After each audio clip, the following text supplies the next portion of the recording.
మీరిద్దరూ ఒకరిని ఒకరు రక్షించుకోవటానికి ఎంత బాగా ఉన్నారమ్మా! మీరిద్దరు అక్కా చెల్లెళ్ళు ఎప్పటికీ ఇలాగే ఉండాలి, అన్యోన్యంగా ఉండాలి అని రఘురామ్, ఆద్య, రామలక్ష్మిని చెరొక వైపు నిలబెట్టుకొని ముద్దులాడుతూ ఉంటారు. అప్పుడే పార్వతి కోసం ల్యాండ్‌లైన్ నుండి ఫోన్ కాల్ వస్తుంది. అవునా! సరే అంటూ శివరాం ఫోన్ పెట్టేస్తాడు. పార్వతి, మీ నాన్నకి ఒంట్లో బాగోలేదంట అని చెప్పటంతో, అవునా! ఎలాగండి? ఇప్పుడు ఎలాగండి? అని పార్వతి ఏడుస్తూ ఉంటే, పద వెళ్దాము అని శివరాం అంటాడు. సరే మీరిద్దరూ వెళ్లి రండి అని రఘురాం వాళ్ళిద్దరిని పంపించేస్తాడు. ఆ ప్రభాస్‌ని అస్సలు వదలకూడదు అని శ్రీను కోపంతో రగిలిపోతూ ఉంటారు. తరువాత అందరూ వరండాలో చేరి ప్రభాస్ గురించే ఆలోచిస్తూ ఉంటారు. ఇంత చేసిన వాడిని అసలు వదలకూడదు మావయ్య, వాని ప్రాణాలు తీసేస్తాను అని శ్రీను అంటుంటే, ఆవేశపడకు శ్రీను, నేను ఇంతకుముందు వాడిని ఊరందరి ముందు కుక్కను కొట్టినట్లు కొట్టాను, పోలీసులకు కూడా అప్పజెప్పాను. కానీ వాడు కుక్కతోక వంకర అన్నట్లు మళ్ళీ చూడు ఎలా చేశాడో.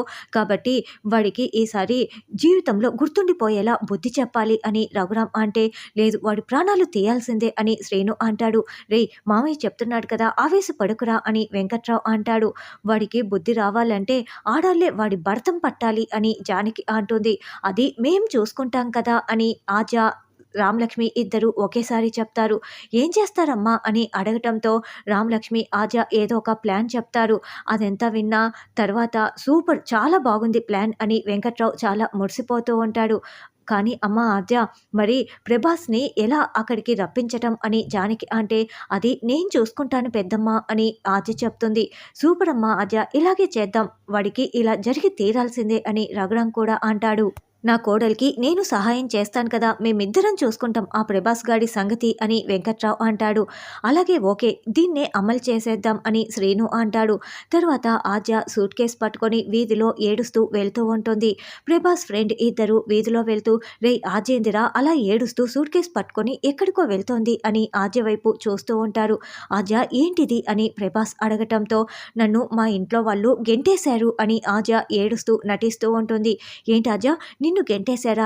ఎందుకు అని ప్రభాస్ అడగటంతో, శ్రీనుతో కంటే ఎక్కువగా నేను నీతోనే ఉంటున్నానని చెప్పి నువ్వు అవసరం లేదని నన్ను ఇంట్లో నుంచి గెంటేశారు, అందుకే నేను ఇలా సూట్ కేస్ పట్టుకు వెళ్తున్నాను అని ఆద్య అంటుంది. ఆద్య, మరి నువ్వు ఎక్కడికని వెళ్తావు అని ప్రభాస్ అడగటంతో, ప్రభాస్ నువ్వు నన్ను చూసుకుంటావా, నాకు లైఫ్ని ఇస్తావా అని ఆద్య అడుగుతూ ఉంటే, రేయ్ నువ్వు నక్కతోక తొక్కావురా అని ఫ్రెండ్ ప్రభాస్ని మెల్లగా పొగుడుతూ ఉంటాడు.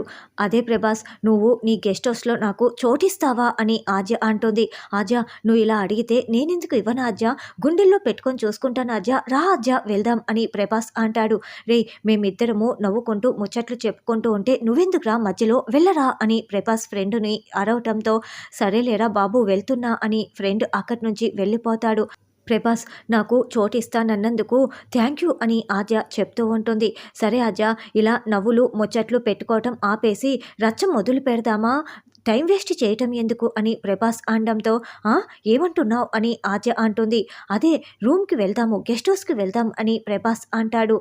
ప్రభాస్ చేయి పట్టుకోవటానికి దగ్గరికి వస్తుంటే ఆద్య వెనక్కి జరిగి, నీకు అన్నింటికీ తొందరే, నేను రెడీ అవ్వాలి కదా, ఇలాగే వస్తే ఏం బాగుంటుంది చెప్పు అని ఆద్య అనడంతో, అవును కదా, నువ్వు బాగా రెడీ అయి వస్తావు కదా, సరే ఆద్య నీకు ఎంత సమయం కావాలో చెప్పు, రెడీ అయ్యిరా అని ప్రభాస్ అంటాడు. సరే ఇప్పుడే రెడీ అయి వస్తా అని ఆద్య సూట్ కేస్ పట్టుకు వెళ్తుంది.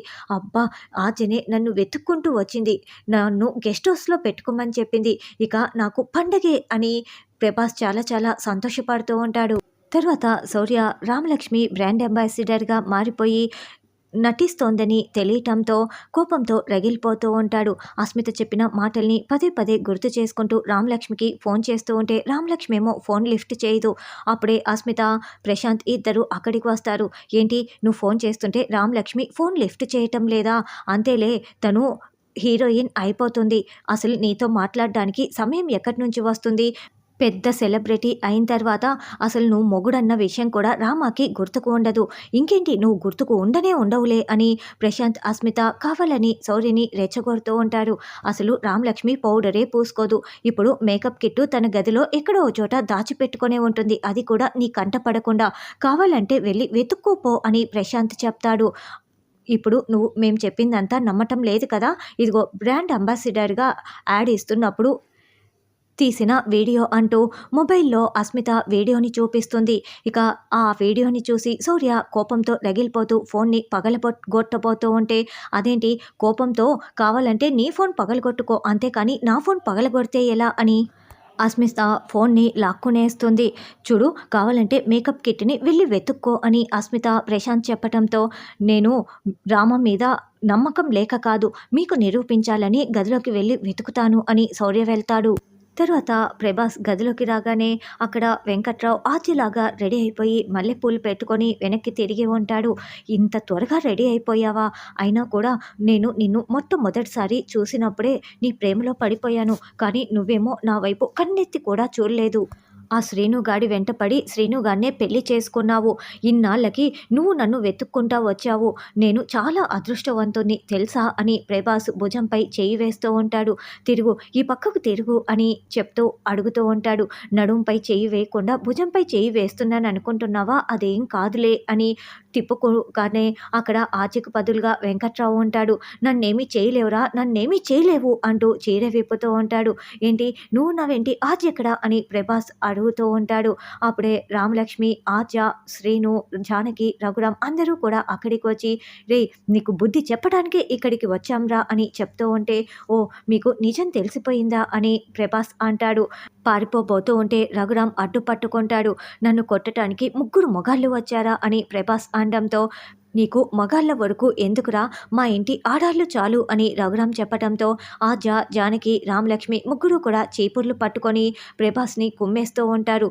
శ్రీను వీడియో తీస్తూ ఉంటాడు. "చెప్పు ఆ వీడియోలు ఎక్కడ ఉన్నాయి" అని మొబైలు, ల్యాప్టాపు మొత్తం తీసుకొని వాటిని డిలీట్ చేసి రఘురామ్ ల్యాప్టాప్ని పగలగొట్టేస్తాడు. "ఇంకా ఎక్కడున్నాయో చెప్తావా లేదా" అని బాగా కుమ్మేస్తూ ఉంటారు. ఆ దెబ్బలకి తాళలేక "ఇంకెక్కడ లేవు, ఇంకెక్కడ లేవు" అని ప్రభాస్ చెప్తూ నన్ను కొట్టొద్దు అని వేడుకుంటూ ఉంటాడు. "నాన్న వీడికి బుద్ధి రావాలంటే ఇలా కాదు నాన్న, నాకు ఒక ఐడియా వచ్చింది" అని రామలక్ష్మి అంటుంది. "ఏం చేస్తావమ్మా" అని రఘురామ్ జానకి అడగటంతో, "ఒక్క నిమిషం నాన్న" అంటూ రామలక్ష్మి చీర, గాజులు, పువ్వులు తీసుకువస్తుంది. "వీడిని రెడీ చేయండి, వీడిని ఆడదానిలాగా తయారు చేసి ఊరంతా తిప్పాలి, అప్పుడే వీడికి బుద్ధి వస్తుంది" అని రామలక్ష్మి చెప్పటంతో, "అవును వీడు ఆడవాళ్ళ జీవితాలతో ఆడుకుంటూ ఉంటాడు కదా, వీడు ఇలాగే ఊర్లో తిరగాలి, అప్పుడే వీడికి బుద్ధి వస్తుంది, కానివ్వండి వీడిని ఆడదానిలా రెడీ చేయండి" అని రఘురామ్ అంటాడు. అలా ప్రభాస్‌కి చీర కట్టించి బొట్టు, పువ్వులు పెట్టి రేపటి ఎపిసోడ్‌లో వీధిలోకి అలాగే తరిమేస్తారు. అందరూ ప్రభాస్‌ని చూసి చీకొడుతూ ఉంటారు. తరువాత శౌర్య రామలక్ష్మి గదికి వెళ్ళి చూడగా అక్కడ గదంతా కూడా వెతకటంతో ఒకచోట మేకప్ కిట్ దొరుకుతుంది. అంటే నిజమేనన్నమాట. రామ నన్ను మోసం చేస్తోంది. ఏంటి నాకు తెలియకుండా మోడలింగ్ చేయటమే కాకుండా మేకప్ కిట్‌ని ఎలా దాచిపెట్టుకుందో చూడు అని శౌర్య రామలక్ష్మిపై కోపంతో రగిలిపోతూ ఉంటాడు.